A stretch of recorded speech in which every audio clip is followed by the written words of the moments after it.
Wow. You know, I never really considered that until your book.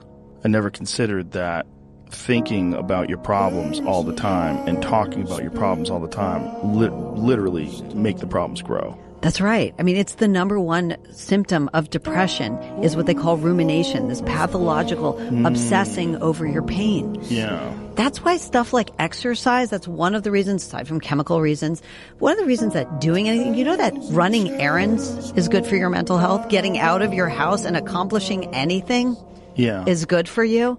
But sitting around talking and thinking about your problems, that's a bad habit. And the best cognitive behavioral therapists and others, you know, the dialectical behavioral therapists, the ones who do really well with depression, the first thing they do is try to break that that bad pattern. But a lot of therapists just indulge it.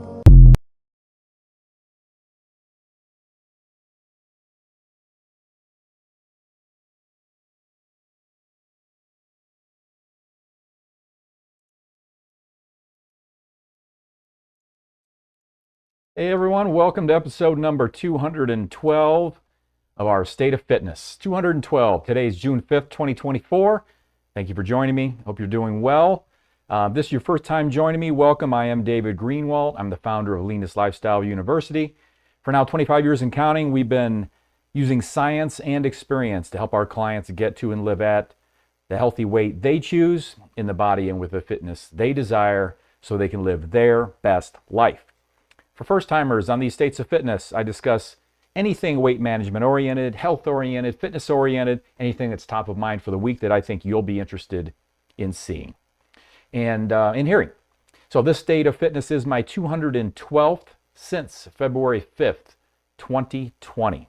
All right, so in this episode, I'm going to dive into the recent headlines about fish oil supplements and their link to heart disease and stroke. Okay? So, headlines like this one. Regular fish oil supplement use might increase first-time heart disease risk, or disease and stroke risk. And this one. Regular use of fish oil supplements may increase first-time heart disease and stroke risk. Fish oil supplements may raise risk of stroke, heart issues, study suggests. If you're healthy, daily fish oil supplements might come with a risk. Alarming study. The hidden dangers of fish oil supplements on heart health. Fish oil for WebMD here. Fish oil supplements linked to first-time heart problems. And bless their hearts, Time Magazine gets in on the old headline clickbait. Why fish oil supplements can be dangerous for the heart.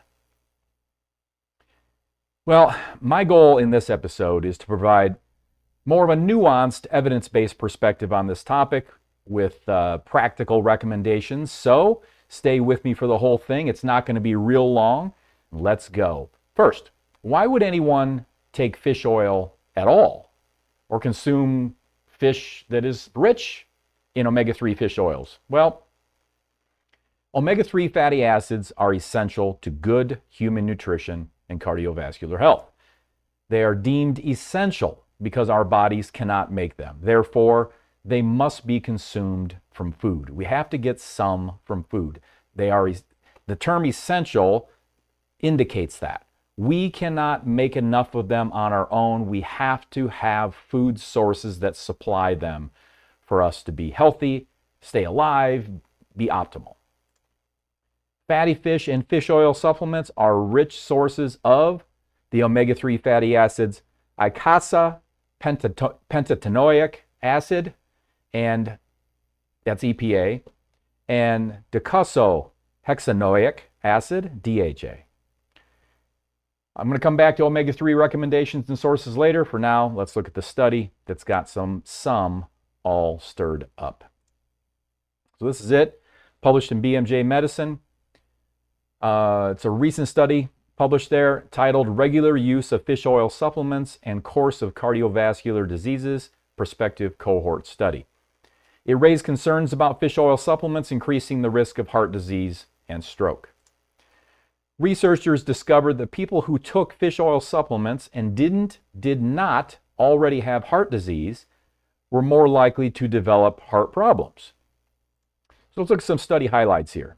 The study analyzed data from 415,737 people in the UK Biobank. Now, the UK Biobank is a big research project that collects health information from 500,000 people in the UK.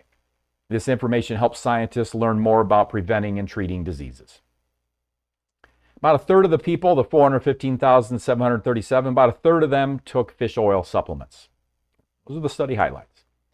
Here's some key findings. Individuals with no cardiovascular disease risk had a 13% higher risk of developing atrial fibrillation, AFib, and a 5% higher risk of stroke if they took fish oil supplements.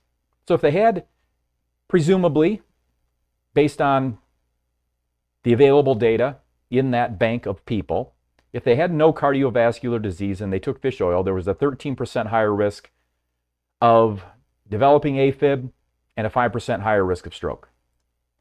And those with pre-existing cardiovascular disease had a 15% lower risk of progressing from AFib if they took fish oil to major cardiovascular events, and a 9% lower risk of progressing from heart failure to death. So if they had pre-existing cardiovascular disease and they took fish oil, then there was a 15% lower risk of AFib and a 9% lower risk of progressing from heart failure to death. So the study authors reported, as I just mentioned, those who had no pre-existing cardiovascular disease had a 13% higher risk of atrial fibrillation, but those who had pre-existing cardiovascular disease had a 15% lower risk of atrial fibrillation, AFib. So what is atrial fibrillation? I'm going to give this 2-minute video from the American Heart Association a look. Let's give this a look. And for some reason, the American Heart Association decided to use someone from Australia or New Zealand or somewhere other than the United States to narrate this. But here we go. Your heart is made up of 4 chambers, 2 atria at the top and 2 ventricles at the bottom. Your sinus node, the pacemaker center, sends out electrical signals. In a healthy heart, regular electrical signals cause your heart to pump blood in a coordinated way around your body. The electrical activity of the heart is called the heart's rhythm, and when something abnormal occurs, this is called an arrhythmia. There are many types of arrhythmia, and they have different effects on the pumping action of the heart. Most commonly, an arrhythmia can either make the pump too fast, too slow, or in an uncoordinated way, but are manageable with the support of your doctor and monitoring. The most common arrhythmia is called atrial fibrillation. Atrial fibrillation, commonly called AF or AFib, is a type of arrhythmia where random chaotic electrical signals occur in the top heart chambers, the atria. This often causes your heart to twitch rapidly and out of rhythm, meaning that your heart may not be able to pump blood to the rest of the body as effectively as it should. Atrial fibrillation can make you feel short of breath, lightheaded, or a feeling like your heart is racing, called palpitations. Uncoordinated and ineffective pumping of blood through the heart can mean blood starts to clot, and this can lead to a stroke if the clot travels to the brain. Atrial fibrillation is usually manageable with medications or procedures to control your heart rhythm. Blood thinning medications are also used to reduce the risk of stroke.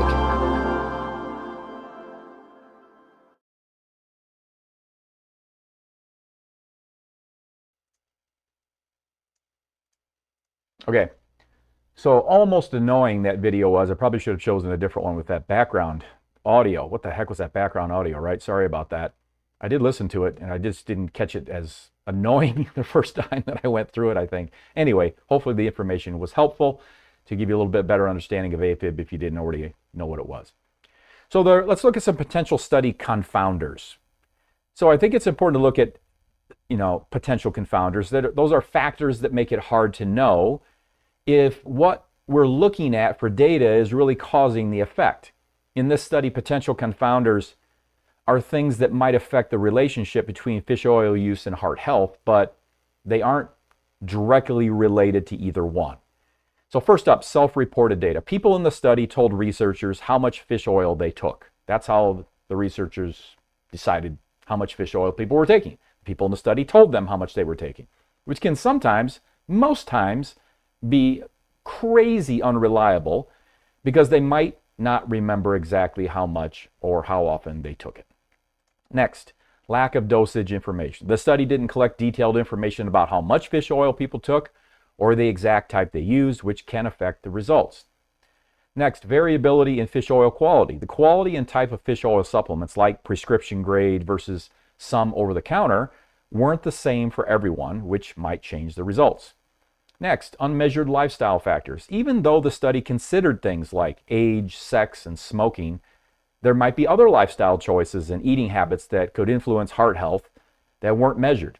Anything in a nutrition study is really, really tough to really nail down and pinpoint exactly what's what. You look at people in the free living society that they're living in, reporting what they're doing, there are so many lifestyle variables, it's next to impossible to get outstanding conclusive data from any type of study like this.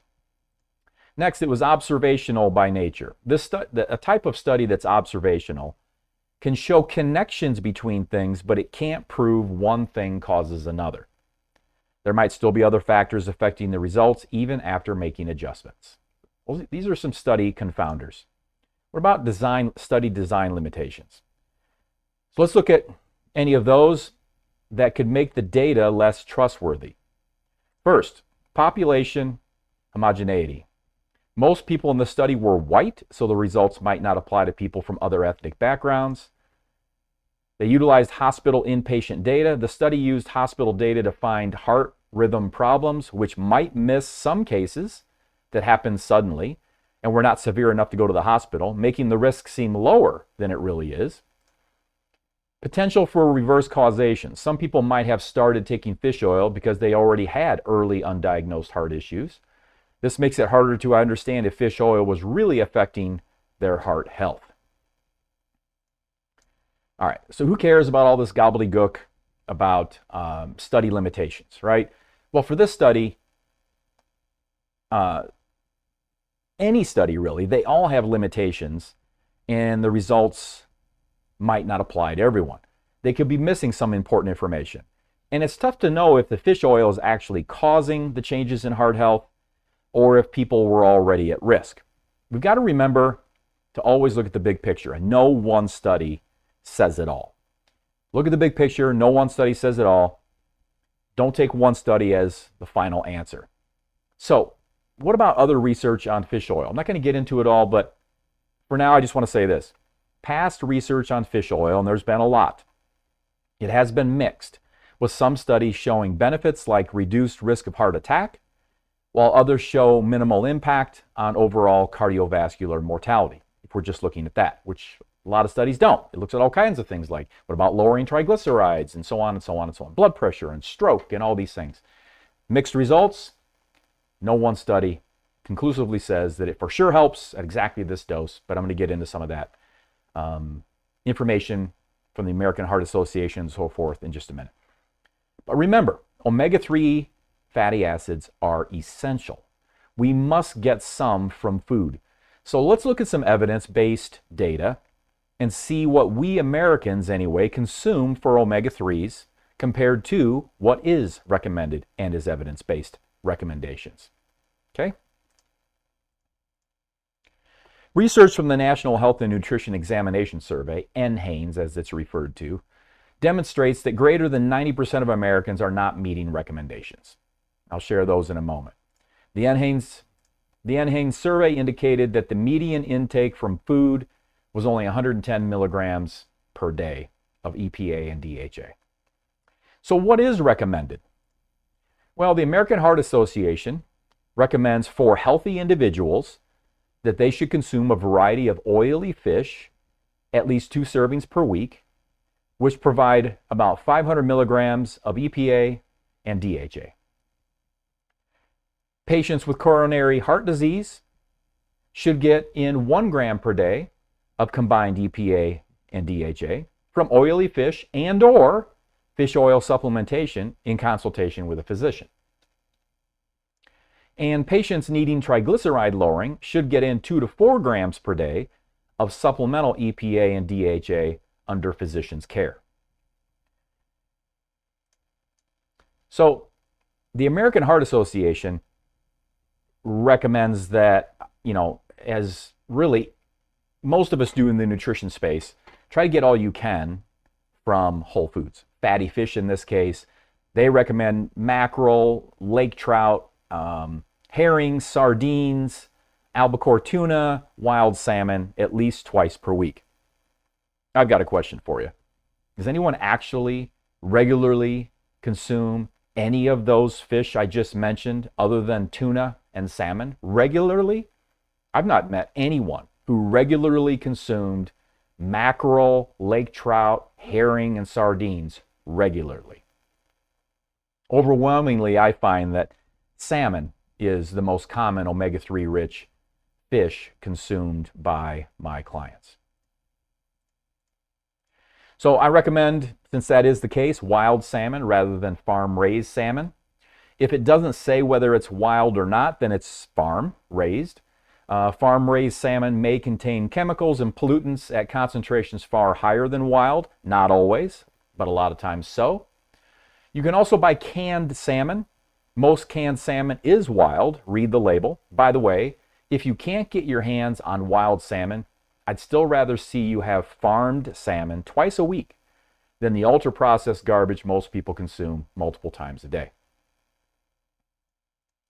I personally take a fish oil supplement every day. I use the Carlson brand because it's been around for decades and it meets all the rigorous testing and quality standards. For the record, I get no kickback, affiliate payoff, sponsorship of any kind.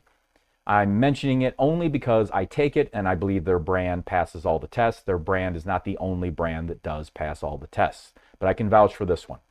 Speaking of tests, to ensure quality when buying over-the-counter fish oil supplements, you should look for third-party testing and certification labels such as the United States Pharmacopoeia, USP, National Sanitation Foundation, NSF, or the International Fish Oil Standards, IFOS.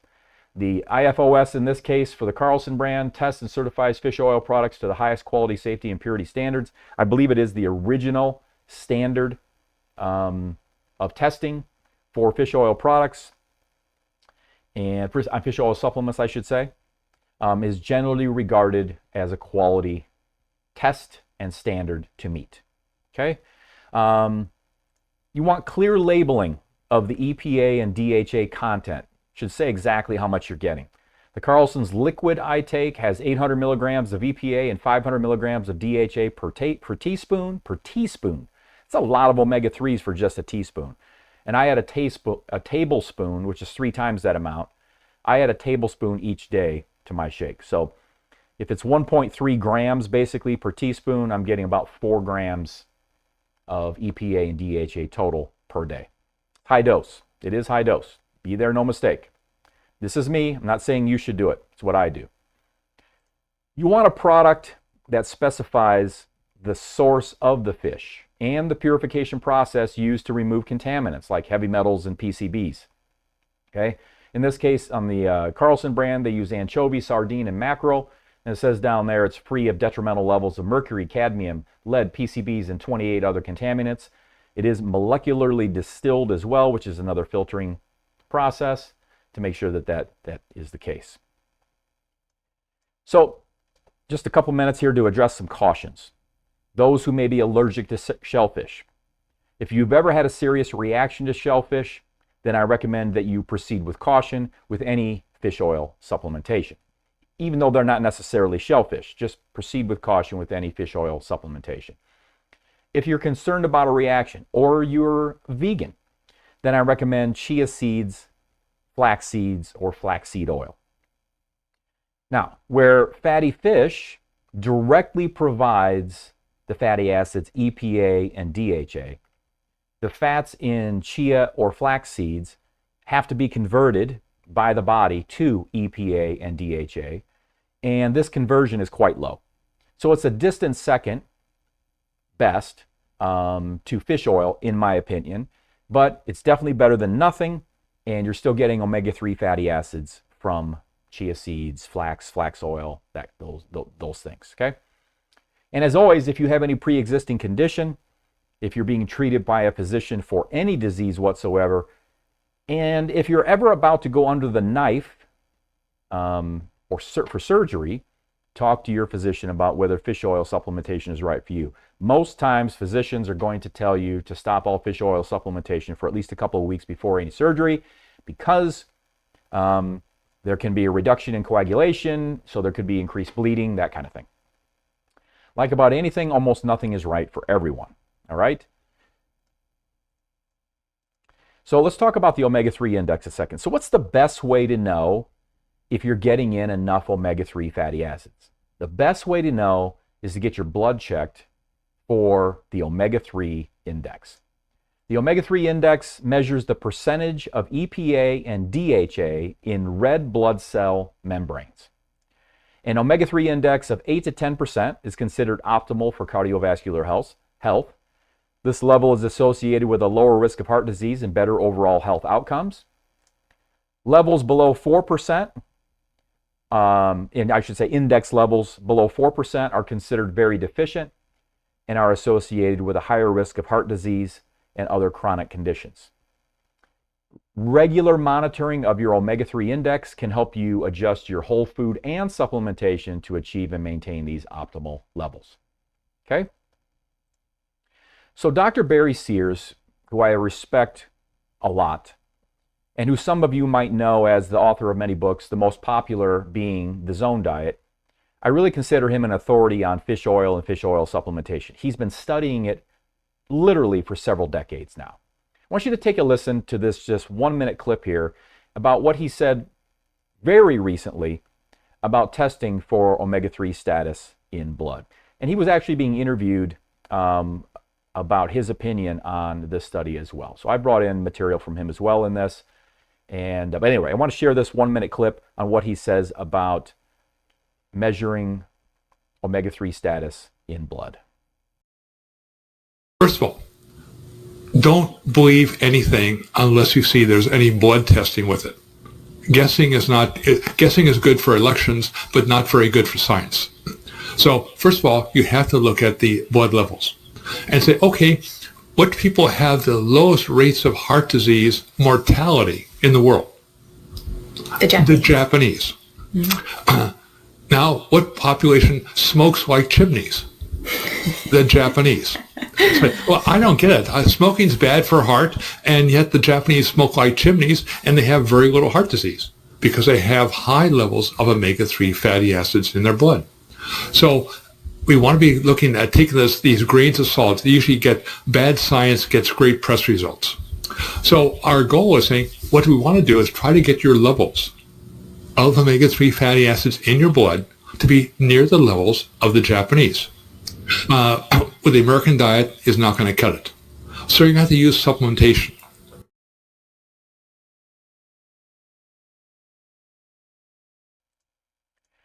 So I had to take a look because he said that about the Japanese and, longevity, cardiovascular disease and all that. I had to take a look and see if there was at least some reasonable evidence that the Japanese have high blood levels of omega-3 fatty acids and lower mortality from cardiovascular disease.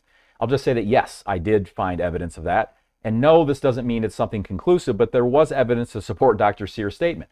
This study here published in the in this Journal of American something Cardiology, I have to get the long name in it, elsewhere, whatever, titled Fish, Omega-3 Polyunsaturated Fatty Acids and Mortality from Cardiovascular Disease in a Nationwide Community-Based Cohort of Japanese Men and Women, collaborative study or the evaluation of cancer risk.